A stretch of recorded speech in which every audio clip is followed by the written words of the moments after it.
మన ప్రభువును రక్షకుడైన యేసుక్రీస్తు నామములో మీకు శుభములు వందనములు తెలియజేస్తున్నాను. అనుదిన ధ్యానమునకు స్వాగతం. యెషయా గ్రంథం 38వ అధ్యాయం.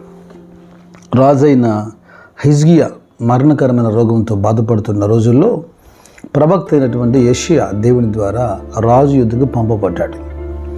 బాగు చేసేందుకో స్వస్థత ప్రార్థనలు చేసేందుకో కాదు. నీవు మరణించబోతున్నావు, నీ ఇల్లు చక్కబెట్టుకో అని ఒక వార్త చెప్పేదానికి ప్రవక్త వచ్చాడు.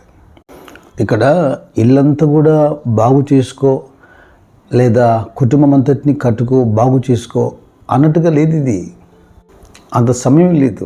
మీకు ఒక ఉదాహరణ చూపిస్తాను. సమూయేలు 2వ గ్రంథం 17వ అధ్యాయంలో అహీతోపెలు మనకు కనపడతాడు. ఈ అహీతోపెలు దావీదుని విడిచి అబ్షాలోముతో జత కట్టాడు. అయితే దావీదుని పట్టుకునేందుకు అహీతోపెలు అబ్షాలోముకు ఒక ఆలోచన చెప్పాడు. అయితే ఆ ఆలోచనను అబ్షాలోము కొనసాగించలేదు. తాను చెప్పిన ఆలోచన జరగకపోవుట చూచి గాడిదకు గంత కట్టి ఎక్కి తన ఊరునున్న తన ఇంటికి పోయి తన ఇల్లు చక్కబెట్టుకొని ఊరి పూసుకొని చనిపోయాను. జనులు అతని తండ్రి సమాధి యందు అతన్ని పాతిపెట్టిరి. భౌతికమైనటువంటి ఇల్లులు బాగానే చక్కబెట్టబడుతూ ఉన్నాయి. అయితే కుటుంబాలే, వ్యక్తిగత జీవితాలే సరిగా కట్టబట్టలేదు. ఇల్లు చక్కబెట్టుకునే బదులు అదేదో జీవితాన్ని చక్కబెట్టుకుంటే సరిపోయేదిగా.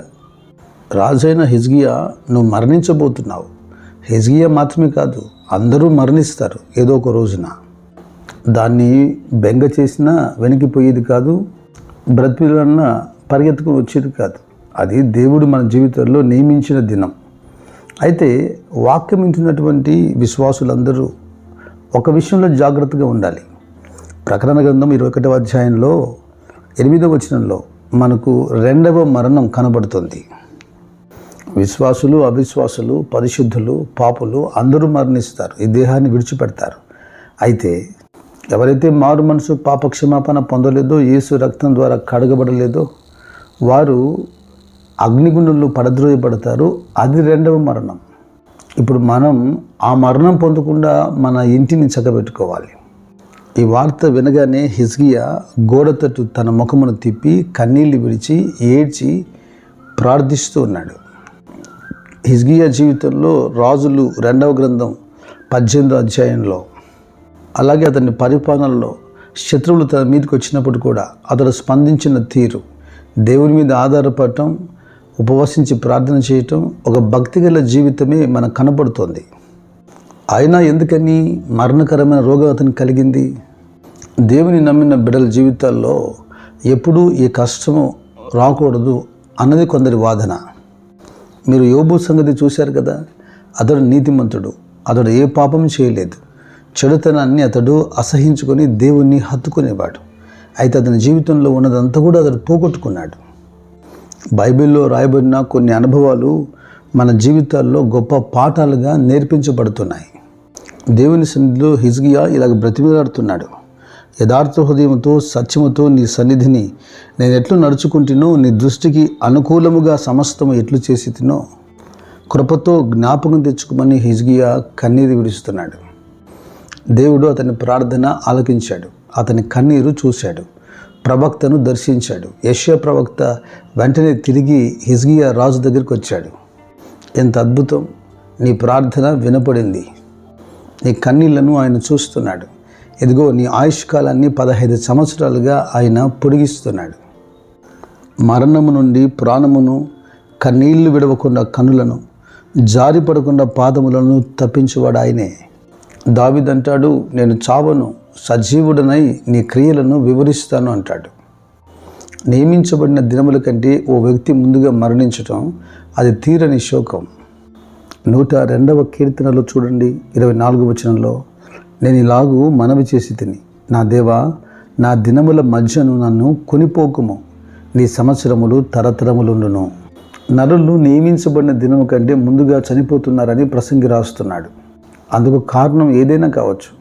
దేవుడు మనకు జీవితాన్ని ఒక పర్పస్, ఒక ఉద్దేశపూర్వకంగా ఇచ్చాడు. చిన్న చిన్న సమస్యల మధ్యలో విసిగి వేసారి మరణాన్ని కోరుకోకండి. ఇదిగో రాజైన హిజ్కియా గొప్ప మాదిరిగా ఉన్నాడు. అతని ప్రార్థన అద్భుతకరమైన జవాబును తెచ్చింది.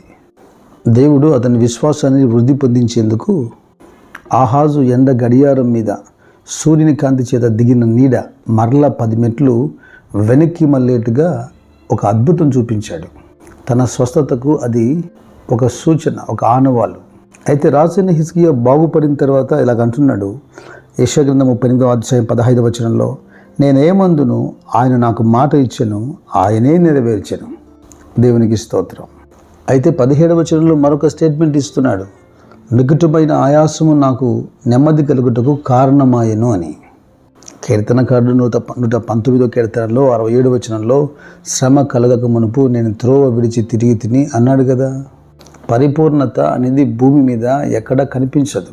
మనమందరము క్రీస్తు యొక్క సంపూర్ణతకు, సమానమైన సంపూర్ణత కొరకు సిద్ధపడుతున్నాం. కొన్ని శ్రమలు మన జీవితంలో మరింతగా మనల్ని ఆ పరిపూర్ణత దిశగా నడిపించేందుకు గుణపరుస్తున్నాయి. భూమి మీద కలిగిన ఏ శ్రమ అయినా కూడా పౌలు పేరు పెట్టాడు, అది చులకని శ్రమ అని. పరలోకం నుండి దిగిరాబోతున్నటువంటి మహిమకు మహిమా భారము అని పిలిచాడు. కనుక కొన్ని సందర్భంలో మనం చేస్తున్న పొరపాట్లకు శిక్ష అనుభవిస్తూ ఉంటాం. మరికొన్ని సందర్భాల్లో నిర్హేతుకంగా కారణమే తెలియకుండా శిక్ష అనుభవించినట్టుగా అనిపిస్తూ ఉంటుంది. హెబ్రీ గ్రంథకర్త అంటున్నాడు 12వ అధ్యాయంలో 5 నుండి 11 వచనాలు మీరు చూస్తే, నా కుమారుడా, ప్రభు చేయు శిక్షను తృణీకరించకము అంటాడు. ఆయన నిన్ను గద్దించినప్పుడు విసుగవద్దు. ప్రభు తాను ప్రేమించు వారిని శిక్షించి తాను స్వీకరించు ప్రతి కుమారుని దండించును అని కుమారులతో సంభాషించినట్లు మీతో సంభాషించు. ఆయన హెచ్చరికను మరచితిరి.